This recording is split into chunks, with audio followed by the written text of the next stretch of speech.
So what are the applications of programmed input output method? We have seen that it's a very slow method of the data transfer. Okay, so it will be useful in the small low speed computers or in the system that are dedicated to monitor a device continuously. We have already discussed that CPU has to monitor the status of input output device every time, okay, to initiate the data transfer process. So that's why wherever we need to monitor the input output devices, there we can use this method. Okay. Moreover, in the low speed computers, this method is applicable. Limitation of this mode. Limitation क्या है? Speed is a limitation. Okay. जो computer है वो जब तक उसको क्या करना पड़ेगा, हर बार स्टेटस चेक करना पड़ेगा इनपुट आउटपुट डिवाइस का कि वो रेडी है डेटा ट्रांसफर के लिए या नहीं. ठीक है, उसके बाद ही डेटा ट्रांसफर प्रोसेस स्टार्ट होगा. उतने टाइम में कंप्यूटर कोई और काम नहीं कर सकता. ठीक है, so this is a limitation of the programmed input output method.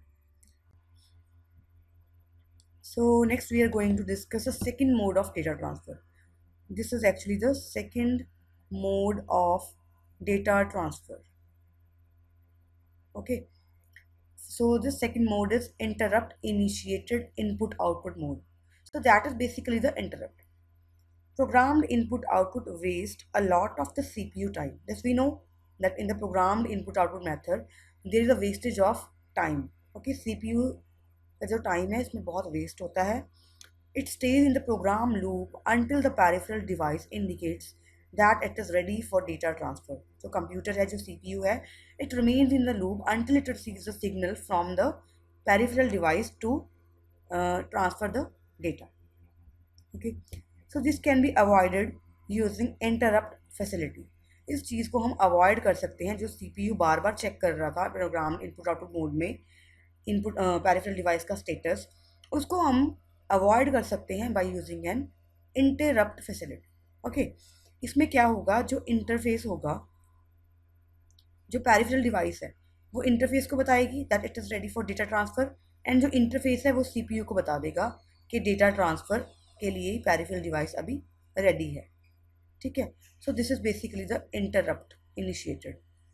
The so what happens in this method, input output interface. Okay, interface we have already discussed. Interface is basically the medium that is in between the CPU and input output device.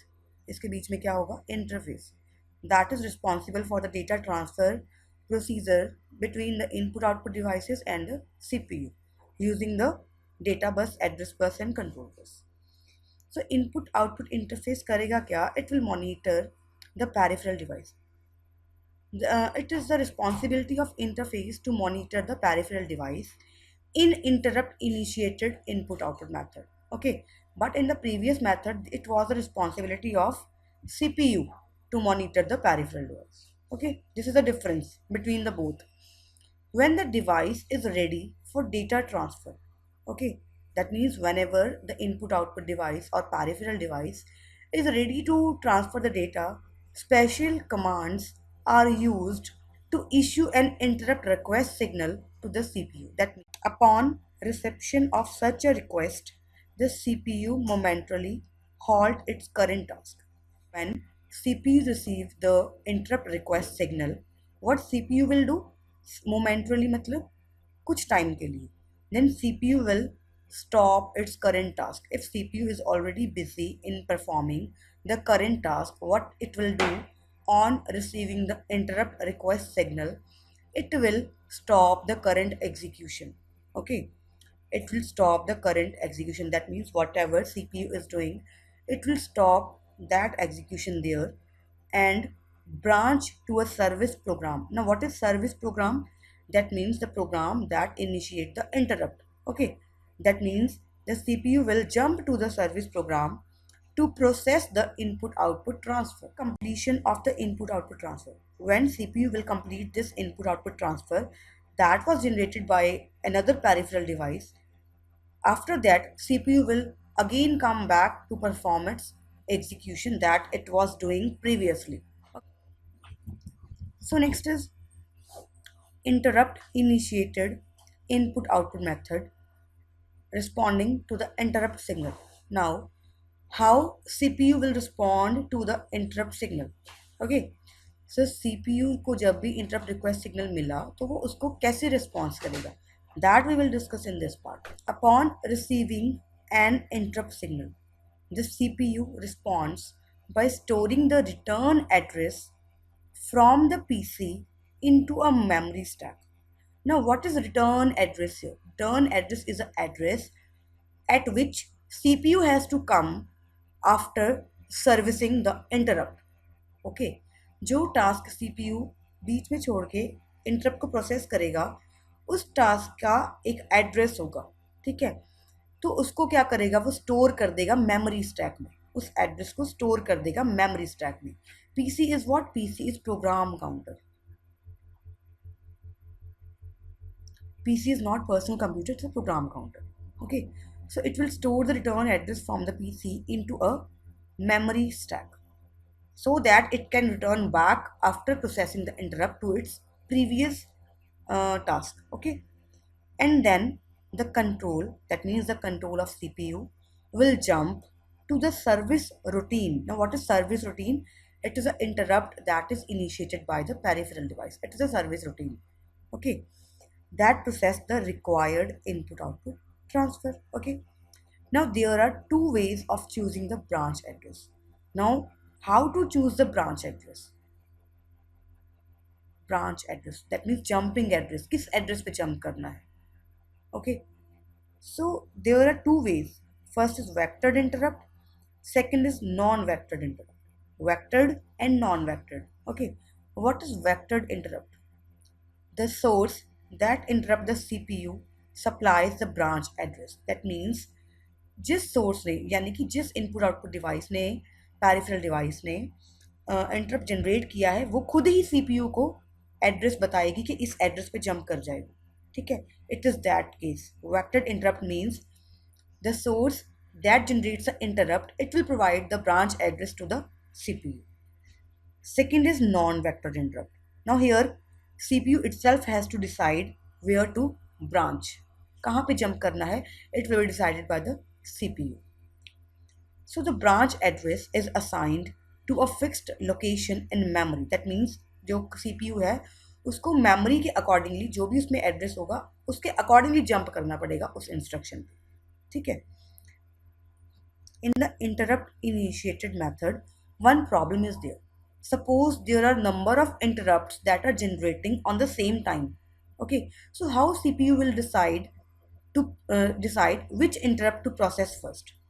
ठीक है, suppose I am just taking one simple example. I am asking, suppose मैं आपको पूछ रही हूँ कि doubts बताओ आप, तो एकदम से आप सारे मुझे मतलब इकट्ठे 3-4 स्टूडेंट्स बोल रहे हैं कि मैम मुझे ये डाउट है, मुझे ये डाउट है, तो मैं डिसाइड कैसे करूँगी, मतलब इंटरप्ट्स आ रही हैं, ठीक है, तो मैं डिसाइड कैसे करूँगी कि किस स्टूडेंट की रिक्वेस्ट को पहले आंसर करना है, किस स्टूडेंट का डाउट है वो पहले आंसर करना है, दैट डिपेंड्स ऑन मी, ठीक है। So in that case I will decide the priority कि मैं किसको प्रायोरिटी दे रही हूँ, ठीक है। So similarly CPU will service that routine depending upon the priority. It will assign the priorities. Priorities assign कर देगा वो, ठीक है। तो उसके बाद वो जिसकी प्रायोरिटी हायर होगी उस रिक्वेस्ट को पहले प्रोसेस करेगा, बाकियों को उसके बाद में, ठीक है। So in a typical application, that means whenever there can be a possibility of a case when number of input output devices are attached to the computer. Okay, each device is capable of interrupting the CPU. That means each device, every input output device that is attached to the computer can generate the interrupt. Okay, so multiple devices may generate their interrupt signals at the same time. Okay, so this means whenever multiple devices are attached to the computer system, that means that multiple devices can generate multiple interrupts at the same time that can create a problem for the CPU for the processing. Okay, so in that case it has to assign the priority to the interrupt. So when this happens, the system must decide which device to service first. Okay, so in that case the system has to decide which interrupt has to be serviced first. So this can be done by use of priority interrupt. Priority means preference. Okay, this you all know. Priority means preference. Okay, So what is priority interrupt? In a priority interrupt, every device is assigned a priority. The devices that are connected to the computer are provided with the priority. Okay. Fast devices like magnetic disk are given higher priority. Now how we can assign the priority? जो तो devices fast है उनको आप higher priority दोगे. Slow speed devices like keyboard that will receive the low priority. Okay. So when multiple devices generate their interrupt signal simultaneously, that means number of devices are attached to the computer. Okay. So when multiple devices generate the interrupt signal at the same time, what happens? They are serviced in order of their priority. Higher priority devices जो होंगी that will be serviced first. Now how to assign the priority? This is also a problem here. Okay. So how to establish the priority among the multiple devices that are connected to the CPU? So establishing the priority of the simultaneous interrupt. Simultaneous means at the same time. Okay. Interrupt can be done either using hardware or software. That means priority of the devices connected to the CPU can be done by using two methods. One is hardware method, hardware. Second is software method. Okay, hardware method and software method. So first is establishing priority using software. Whenever you decide the priority of the devices that are generating the interrupt using some software method, okay, that is known as polling. Whenever whenever you assign the priority to the device generating the interrupt by using the method of software, that is known as polling. But when you establish priority using hardware और parallel priority, ये हम discuss करेंगे. ठीक है. It is called as daisy chaining and parallel priority interval.